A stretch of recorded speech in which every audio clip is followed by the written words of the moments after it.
पुण्यामध्ये राष्ट्रवादी शरदचंद्र पवार पक्षाचं आंदोलन सुरू आहे। जनसुरक्षा कायद्याविरोधात राष्ट्रवादी शरदचंद्र पवार पक्ष आंदोलन करताना दिसतोय। तर आज राज्यभरामध्ये मविया आंदोलन करणार आहे। मुंबईमध्ये शिवसेना उद्धव बाळासाहेब ठाकरे पक्ष आंदोलन करेल, तर तिकडे पुण्यामध्ये राष्ट्रवादी शरदचंद्र पवार पक्ष देखील आंदोलन करतोय।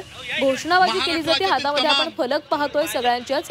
लोकशाहीची दडपशाही असा प्रश्न या आंदोलनामधून विचारला जातोय। सुप्रिया सुळे ह्या देखील या आंदोलनामध्ये सहभागी झालेल्या आहेत। हातामध्ये संविधानाची प्रत घेऊन हे आंदोलन केले जाते। तर्फे तमाम नागरिकांनी याला विरोध करून या रद्द करण्यासाठी महाराष्ट्रभर आंदोलन छेडलेलं आहे। मुळात जर आपण पाहिलं भारतामध्ये आज, तर भारतामध्ये जी हुकुमशाही चाललेली आहे, सर्व संस्था एक प्रकारे एका मोदी आणि शाह साहेबांच्या ताब्यात असून या प्रकारे छळ करण्यात येण्यात प्रयत्न होताना दिसत आहे। याचा निषेध आपण राज्यभर करत आहोत। परंतु मी तुम्हाला सांगू इच्छितो की आज भारतामध्ये ईडीच्या माध्यमातून, सीबीआयच्या माध्यमातून, निवडणूक आयोगाच्या माध्यमातून अतिशय चुकीचं काम होताना दिसत आहे।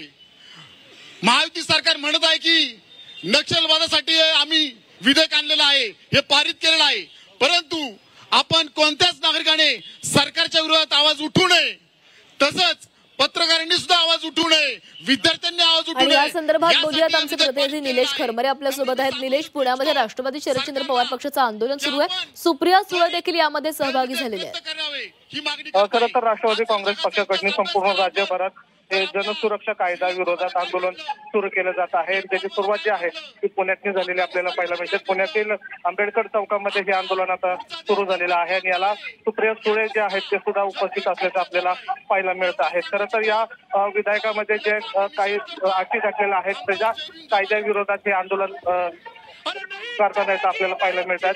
जनतेचा आवाज दाबला जातोय, हुकुमशाहीच्या निषेधार्थ या ठिकाणी घोषणा सुद्धा दिल्या जात आहेत। आणि या ठिकाणी आपण पाहिलं तर राष्ट्रवादी काँग्रेस पक्षाकडून या ठिकाणी आता राज्यभर जनसुरक्षा आंदोलन जे आहे सुरू करण्यात आलेलं आपल्याला पाहायला मिळतात। जोरदार सरकारच्या विरोधात या ठिकाणी घोषणाबाजी करण्यात येत आहे। त्याचबरोबर लोकशाहीची दडपशाही असल्याचंही या ठिकाणी सरकारकडून होत असल्याचा आरोप या ठिकाणी आंदोलकांनी केलेला जातोय आणि याचं नेतृत्व जे आहे ते खासदार सुप्रिया सुळे या ठिकाणी करताना आपल्याला पाहायला मिळतात। नक्कीच सध्या निलेश, आपण पुण्यामधले दृश्य पाहतोय। जनसुरक्षा कायद्याविरोधामध्ये राष्ट्रवादी शरदचंद्र पवार पक्षाकडून हे आंदोलन केले जाते। खासदार सुप्रिया सुळे या देखील या आंदोलनामध्ये सहभागी झालेल्या, तसेच पुण्यामधील इतरही नेते मंडळी या आंदोलनामध्ये सहभागी झालेत। या कायद्याचा जाहीर निषेध व्यक्त केला जातोय। ही लोकशाही आहे की दडपशाही असा सवाल हे सगळेच आंदोलनकर्ते विचारतायत। तर आज राज्यभरामध्ये अनेक ठिकाणी हे आंदोलन केलं जाणार आहे। मुंबईमध्ये देखील आंदोलन केलं जाणार आहे। सध्या पुण्यामधली दृश्य, पुण्यामध्ये आंदोलन सुरू आहे। हातामध्ये संविधानाची प्रत घेऊन हे आंदोलन केलं जातंय। खासदार सुप्रिया सुळे या देखील या आंदोलनामध्ये सहभागी झालेले आहेत। पुण्यातील इतर नेते मंडळी देखील आंदोलनात सहभागी आहेत।